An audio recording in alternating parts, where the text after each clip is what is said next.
Friends, तो आज अपन बात करेंगे Newton corpuscular theory of light की। अब नाम है न्यूटन कॉर्पस्कुलर थ्योरी, तो ऑब्वियसली न्यूटन भैया ने बनाया होगा। तो सबसे पहला पॉइंट तो ये लिखा है, this theory was initiated by Newton. तो ये तो हो गया, ठीक है। सीधा अपन आते हैं कैरेक्टरिस्टिक ऑफ थ्योरी पे, ठीक है। तो पहला कैरेक्टरिस्टिक क्या था? Every source of light emits large number of tiny particle known as corpuscles. तो कोई भी सोर्स ऑफ लाइट जो होती है वो छोटे छोटे छोटे छोटे टीनी लिखा है, टीनी पार्टिकल्स बहुत ज़्यादा कॉर्पसल्स को निकालती है। ओके, अब एज एग्जांपल मान लो ये तुम्हारे घर का बल्ब है। बल्ब ऐसा नहीं होता है लेकिन मैंने मान लिया, ठीक है। तो न्यूटन भैया ने क्या कहा था, ये बल्ब है, ठीक है। तो ये छोटे छोटे, ये बड़ा हुआ, ये मतलब एक ही साइज के नहीं होंगे, अलग अलग साइज के। ये बड़ा होगा, ये मीडियम साइज का होगा, ये छोटू मोटू सा होगा। तो ऐसे कॉर्पसल्स निकालेंगे हमेशा, ठीक है। तो ऐसे कॉर्पसल्स निकालेगा कोई भी लाइट सोर्स जो है, ये उन्होंने कहा था, ठीक है। साथ में इस कॉर्पसल्स के बारे में कुछ जान लो। ये इलास्टिक होते हैं, इलास्टिक के बारे में अभी मैं बता रहा हूँ। इलास्टिक होते हैं, वेरी लाइट होते हैं, मतलब ऐसा नहीं है मासलेस होते हैं, लेकिन इतने ज़्यादा हल्के होते हैं कि लगभग मासलेस ही होते हैं, समझ रहे हो। तो वेरी लाइट होते हैं। उसके बाद इनके इरेगुलर शेप होते हैं, वो मैंने बता दिया है। किसी के बड़े होंगे, किसी के मध्यम होंगे, किसी के छोटे होंगे, समझ रहे हो। Mid, small and medium. Okay,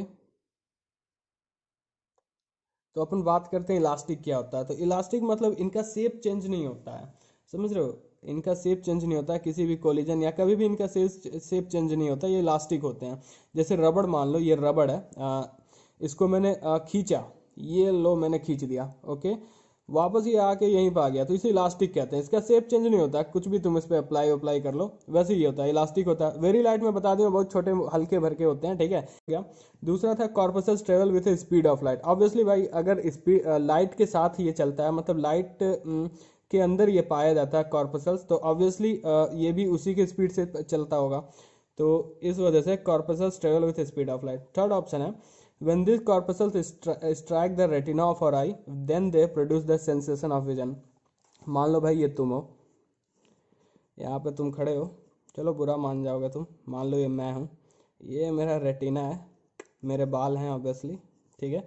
ये कॉर्पसल्स कोई आ रहे हैं, बड़े छोटे, ये कुछ ज़्यादा ही बड़ा हो गया, इतना भी बड़ा नहीं होगा, ये कुछ, ये मेरे रेटिना पे टकरा रहे हैं। तो जहाँ से ये लाइट वेव्स आ रही हैं, यहाँ से ये लाइट आ रही हैं, ये कॉर्पसल्स जहाँ से आ रहे हैं, ठीक है, वो अपने को दिखने लगेगा। तो बस यही ये पॉइंट बोलना चाह रहा है कि when this corpuscles strike the retina of our eye, ये कॉर्पसल जब अपने रेटिना से टकराते हैं तो then they produce the sensation of vision. तो जहाँ से ये आ रहे होते हैं वो अपने को दिखने लगता है। थर्ड ऑप्शन हो गया। फोर्थ अपन करते हैं, velocity of this corpuscles in vacuum is 3 × 10⁻⁸ meter per second. Second से तुम रिलेट कर सकते हो उसे कि corpuscles travel with speed of light. अब भैया जब स्पीड ऑफ लाइट से ट्रेवल करते हैं कॉर्पसल्स, तो वैक्यूम में स्पीड ऑफ लाइट कितनी होती है? इतनी होती है। जब इतनी होती है तो ऑब्वियसली कॉर्पसल्स की भी स्पीड इतनी होगी। फोर्थ पॉइंट हो गया। पांचवा हो गया तो जब न्यूटन भैया ये समझा रहे थे तो कुछ लोग सुन भी रहे होंगे, तो उन्होंने बोला भाई वो तो ठीक है, तो ये बता कि कलर क्यों चेंज हो जाता है। मतलब किसी लाइट के रेड होती हैं, किसी के वहाँ ब्लू होती है, मतलब तुम समझते हो, कलर्स होते हैं ना अलग अलग। विबग्योर तुम सुने होगे, ऐसे हजारों कलर्स होते हैं भाई, हजारों नहीं सैकड़ों तो होंगे ही लगभग। तो ऐसे बहुत सारे कलर्स होते हैं, रेड ब्लू ग्रीन वायलेट।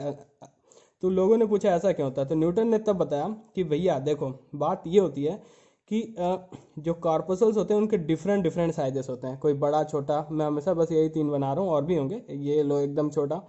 तो इन जैसे जैसे इनकी साइजेस चेंज होती है ना, वैसे वैसे इनका मतलब लाइट का नेचर भी चेंज होता है, मतलब कलर भी चेंज होते रहती हैं। मान लो ये वायलेट होगा, ये रेड होगा, ये ग्रीन होगा, ये ब्लू होगा, ये ऐसा ज़रूरी नहीं है, मैं जो एग्जांपल दे रहा हूँ, ये एकदम ज़रूरी नहीं है कि सबसे छोटा वाला वायलेट ही होगा, एग्जांपल है ये, समझ रहे होगे तुम। ओके,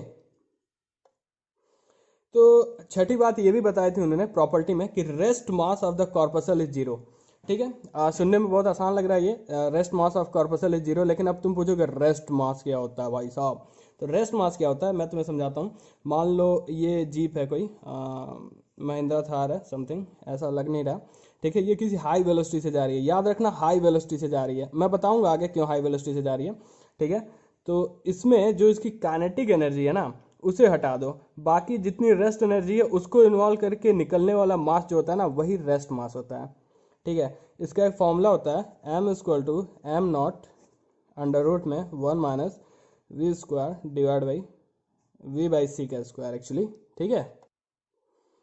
तो अब देखो m जो होता है वो उसका रियलिस्टिक मास होता है, रियलिस्टिक मतलब उसका असली मास जो होता है, जो अपन जानते हैं मास, ठीक है।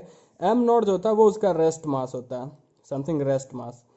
c जो होता है वो 3 इंटू 10 पे power of the 8 metre per second होता है, अपने को पता होगा भाई, ये तो मालूम ही होगा अपने को, मतलब तुमको, अपने को तो मालूम ही है और v जो होता है ये इसकी वेलोसिटी होती है, मान लो किसी वेलोसिटी v से चल रही है, ठीक है वो।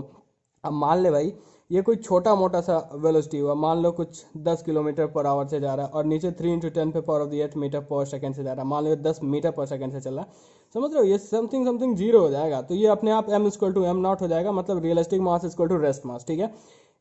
तो अपने को रेस्ट मास निकालने के लिए v कुछ ऐसा चलाना पड़ेगा जिससे कि मतलब किसी ऐसे वेलोसिटी से चलानी पड़ेगी जिससे कि इसमें मतलब ये जीरो ना हो सके, तभी रेस्ट मास और रियलिस्टिक मास में अपन डिफ्रेंशिएट कर सकेंगे, इसीलिए हाई वेलोसिटी होता है। तो ये सब जानने का कोई ज़रूरत मुझे नहीं लगता तुम्हें होना चाहिए, ये बस पढ़ लो तुम, rest mass of corpuscle is zero. Okay okay friends, तो ये अपना 7वां प्रॉपर्टी है, velocity of this corpuscles in an isotropic medium is same in are direction, मतलब वेलोसिटी जो होता है कॉर्पसल्स की किसी आइसोट्रोपिक मीडियम में सेम होती है सारे डायरेक्शनों में, but it changes with the change of medium. तो अब तुम बोलोगे समझ में तो आ रहा है क्या बोल रहा है, लेकिन आइसोट्रोपिक मीडियम क्या होता है? तो भैया आइसोट्रोपिक मीडियम एक ऐसा मीडियम होता है, मान लो ये एक ऐसा मीडियम होता है जिस मीडियम में जिसमें मतलब परमिटिविटी और परमियाबिलिटी सेम होता है, मतलब एक ऐसा मीडियम होता है जिसका permittivity permittivity okay and permeability something, इसे एप्सनल बोलते हैं, इसे म्यू बोलते हैं, ठीक है। ये सेम रहता है, यूनिफॉर्म होता है मतलब सारे डायरेक्शन में, ठीक है। या तुम ऐसा भी बोल सकते हो कि किसी भी डायरेक्शन में तुम जाओगे ऐसे ऐसे कहीं भी, ठीक है, इसकी प्रॉपर्टीज हमेशा सेम होंगी, ऐसे मीडियम को आइसोट्रोपिक मीडियम बोलते हैं, ठीक है। But it changes with the change of medium, तो पूरा पढ़ देता हूँ मैं, velocity of this corpuscles in an isotropic medium is same in are direction, मतलब आइसोट्रोपिक मीडियम में कॉर्पसल्स की वेलोसिटी जो होती है वो सेम होती है, ठीक है, लेकिन ये मीडियम के साथ चेंज कर जाती है। 7वां हो गया अपना। 8वां बहुत आसान है, corpuscles travel in straight line, सबको पता है भाई, पता नहीं है मतलब तुम जान गए। 9वां है this corpuscles are invisible, obviously भाई, अब न्यूटन भैया अगर वहाँ पे समझा रहे होंगे तो ये तो बोलेंगे नहीं कि कॉर्पसल दिख रहा है, तो लोग पूछेंगे कहाँ है कहाँ है कहाँ है, तो नहीं, ये बोलना ही पड़ेगा भाई कि हाँ भाई इनविजिबल होता है, समझ रहे होगे तुम, ठीक है। तो भैया अब आते हैं, मतलब प्रॉपर्टीज तो हो गई, अब आते हैं कि क्या क्या मतलब कौन कौन सा फिनोमिना इस थ्योरी ने बता एक्सप्लेन कर दिया, कि मतलब कौन कौन सा फिनोमिना इसने बोल दिया कि भैया ये ऐसे ऐसे ऐसे ऐसे हो जाएगा ये, ठीक है। पहला आता है reflection and refraction of light, reflection और रिफ्रैक्शन को इसने बता दिया, ठीक है। दूसरा आता है रेक्टिलिनियर प्रोपेगेशन ऑफ लाइट, मतलब रेक्टिलिनियर प्रोपेगेशन ऑफ लाइट भी बता दिया। तीसरा इसने existence of energy in light बता दिया, लिटिल मास होता है साथ में वेलोसिटी होता है, तो कुछ ना कुछ तो एनर्जी होगा ही उसका, ठीक है, ये बता दिया। लेकिन साथ में बहुत कुछ बता नहीं सका ये, ठीक है, जैसे इसने इंटरफेरेंस नहीं बता पाया, डिफ्रैक्शन, मतलब ये इसका ड्रॉबैक है एक तरफ से, नॉट एक्सप्लेन्ड, ये पूरा मतलब मैंने नहीं लिखा है, ये एक्चुअली होगा phenomena explain, phenomena not explain by this theory, या तुम ड्रॉबैक लिख सकते हो कि ये नहीं बता पाए, क्या इंटरफेरेंस नहीं बता पाए, डिफ्रैक्शन नहीं बता पाए, पोलराइजेशन नहीं बता पाए, डबल रिफ्रैक्शन नहीं बता पाए, टोटल इंटरनल रिफ्लेक्शन नहीं बता पाए, और पार्शियल रिफ्लेक्शन नहीं बता पाए।